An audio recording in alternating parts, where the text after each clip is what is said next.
Yeah, it doesn't really fit into the current norm of American play, which is heavy infantry with riflemen and following it up with 80 guns or even tank depots for some anti-tank. I mean, the WSC is still a kind of a gimmicky taking path for the American player. You usually want to get it for a mortar, the occasional mortar, or some snipers in case you fight off heavy veteran infantry play by the Wehrmacht player. Otherwise, you don't really see that often. And yet another OMCG. Yeah, and we have an M10 there, a rifle, a machine gun squad, and an AT gun. This AT gun having taken down one of the Austrians. One of the interesting things that Rocky did was he took a rather large risk in leaving a rifle squad inside of those two Austrians' forces. Of course, we have the Storm Squad just getting crushed all to death with this M10. You know, down to one man on the retreat here. We have the Austrian that looks like it's going to go down. Main gun destroyed, and I don't even know that he's even attempting to move it at this point in the process. That gives our fresh M10 Vet 2 in combination with the Storm Squad squishing, and I don't know, at this point, with the loss of those two Austrians, that really does put a hamper on the German play. However, having said that, we do have a Tiger rolling out onto the field and over the bridge, and then stopping and not going over the bridge. Apparently it didn't want to go that way. Not such a fan of that bridge. Tiger or Tiger, if you want to call it with the German pronunciation, benefits, of course, from the veteran C4 tanks of the Wehrmacht player, unlike the King Tiger, for example, and is really much more effective against infantry than the King Tiger. Overall, a great tank, a super tank, fast, deadly, and sturdy enough against a single M10. And I don't know, maybe the American player is still saving up more manpower to get another OMCG. However, the situation of the manpower-wise back into the Wehrmacht player's base, although he has recovered fuel-wise, he's still starving for manpower, which means we won't be seeing any more tanks out of the Panzer Command anytime soon. He most probably wants to keep his stormtroopers in top shape and support his Tiger. Yeah, and the big risk here with the Tiger, with those Vet 2 rifles, is the extended sticky range. You know, now that M10 is back behind that hedgerow, you have an AT gun, you have a damaged engine, which is going to stay damaged for quite some time.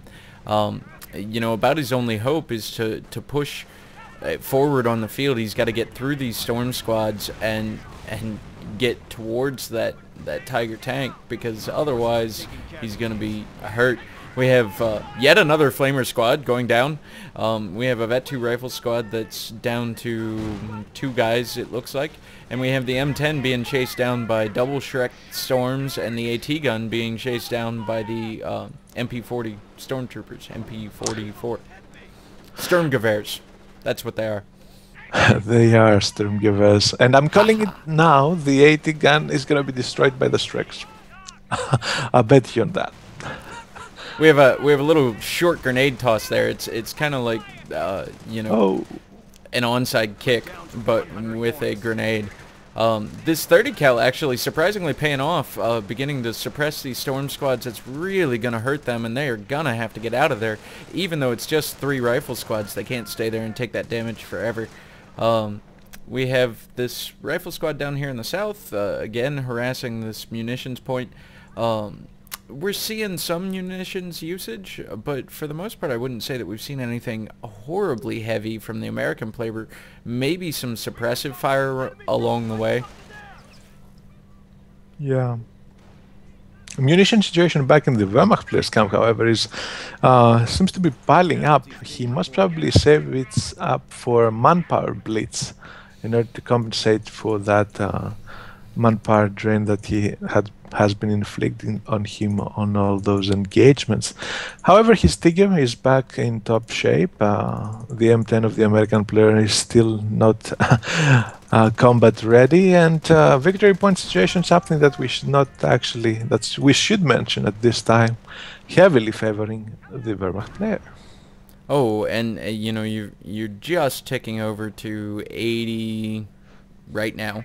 And so we've got the 30 cal in this house here actually getting blown up by the Tiger, taking out 2 mana shot or so.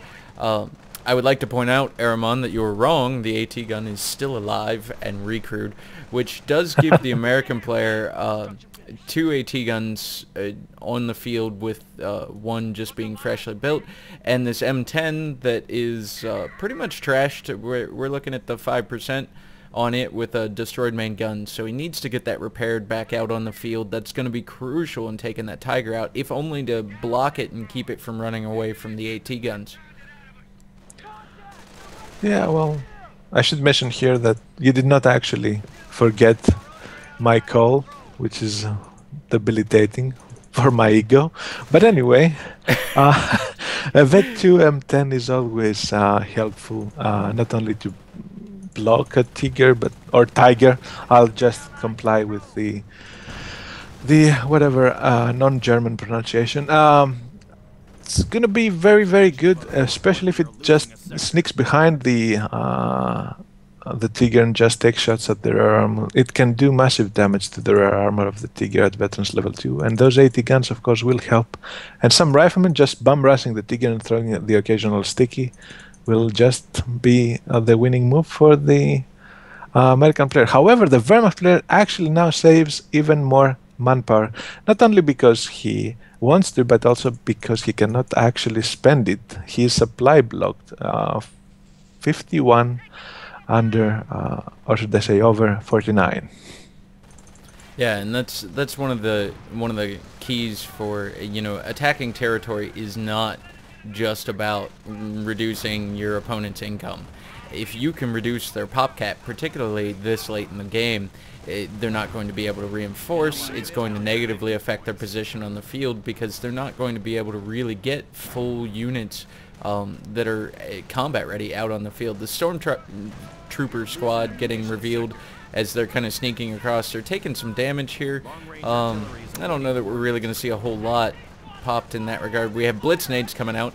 Now, correct me if I'm wrong, aren't Stormtrooper Blitz nades not exactly the best idea in the world? Well, they do manage to stun the infantry they hit. They did not actually kill, though, so it's mostly a tactical move, and if you want to use them, you need to have something to follow it up, and in this case, what was supposed to follow the map just died. And you know, and not even just that, we just had a Shrek squad go down, drop 2 Shreks, so now we're back to the classic. This is yet another American Wehrmacht game where we have a Vet 3 rifle with a Shrek. So incredibly dangerous for the Wehrmacht player at this point. This M10 coming into play, I'd like to see it at least move around to the side so that it's taking shots at the rear armor. It doesn't have to move towards the Stormtroopers, but there we have the AT gun down here in the south setting up and taking down that Tiger, getting Vet 2 itself, and then sniping a Stormtrooper, because why not, in the process, and another rifle squad picking up a Shrek. Yeah, too many strikes going into the hands of the American player. The Wehrmacht player in this last engagement was, in my opinion, I don't know, I think he was a bit overconfident with his Tiger play. He just drove it into the line of 80 guns of the American player. He just allowed it to be sticked by the American rifleman, and just, in the end, just came the Vet2 M10 to finish the job. I'm not so sure how I feel about that kind of play. He was a bit late supporting his Tiger, and I think eventually it was just that, just overconfident. It's a Tiger, it's going to kill everything. Well, it's not going to kill everything unless you support it properly. Right, and you know, here we have a Panzer IV out on the field. Not necessarily a bad choice at this point, but you know, in combination with the Tiger that just rolled onto the field, right over here, and my mouse flipping out. Hold on just a second. We're going to keyboard control, ladies and gentlemen. If the screen just got a little jerky, I apologize, but my mouse appears to be having problems. Yep, still having problems. Okay, so we have the Pio squads over here on the east side We have the engineers down south still harassing. This is going to make the PopCap situation again start to get tighter and tighter on the Wehrmacht player. Of course, the Wehrmacht player at this point does have one advantage. He has time on his side, and as long as he can continue to harass those VPs, he can do fairly well. It's just going to extend the game a great deal more than what it really needs to be. We have this Pyro squad going down on the east side. They were kind of camping out near the VP. And what are you seeing, Aramonkg? I'm seeing a Rifleman squad going down by the church in the middle to that newly called in Tigger, and the sniper that accompanies it, as well as some stormtroopers. It's exactly what you said. Once again, the PopCap for the Wehrmacht player is kind of low. He really can't call in or produce that many units on the field. And on the other hand, the American player has so many units, so many AT guns, 2 M10s now, another one from the OMCG, so many riflemen, so many even HMGs on the field that you may actually say that they're not as good as the Wehrmacht HMGs. However, they still put out that damage and suppression eventually. That's going to prevent your infantry from taking back crucial territories on the map. And those crucial territories are not only the VPs. Actually, we see the eastmost VP covered by the HMG team, but they're also the resource points and the cap points. And actually, this actually may turn the tides in favor of the American player, especially if you take into account the fact that he has some Shreks on some of his riflemen that do massive amounts of damage to the Wehrmacht armor. But not if you take into account the fact that this Vet 3 squad with Shreks just went down to the Tiger. It took 2 shots at them and just completely wiped it out. Of course, now we've got 2 AT guns, so 3 AT guns against this Tiger. That's not going to look good. We should see some AP on these since they're shooting it. Mostly frontal armor there. We got the main gun destroyed. It's already immobilized. This is yet another dead Tiger. If I had to guess, this is going to spell the end, because losing that Tiger again is just going to be brutal for the Wehrmacht player.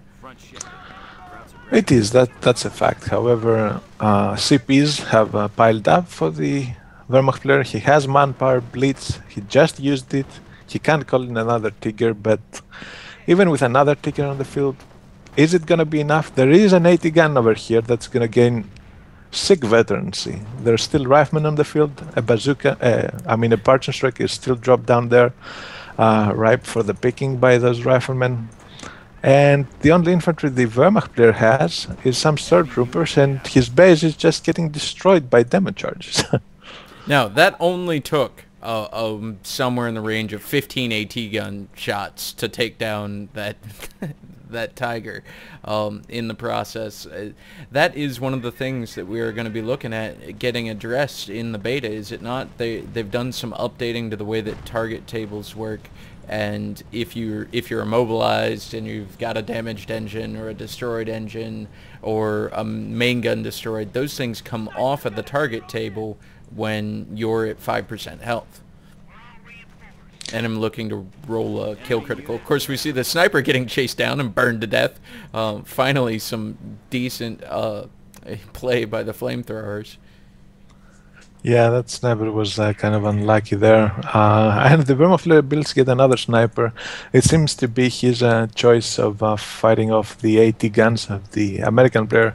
However, except for that sniper and a couple of tanks that are now on the field, all his other infantry forces are really not that great. And although victory point-wise he's still in the lead, the map tells a different story at this moment.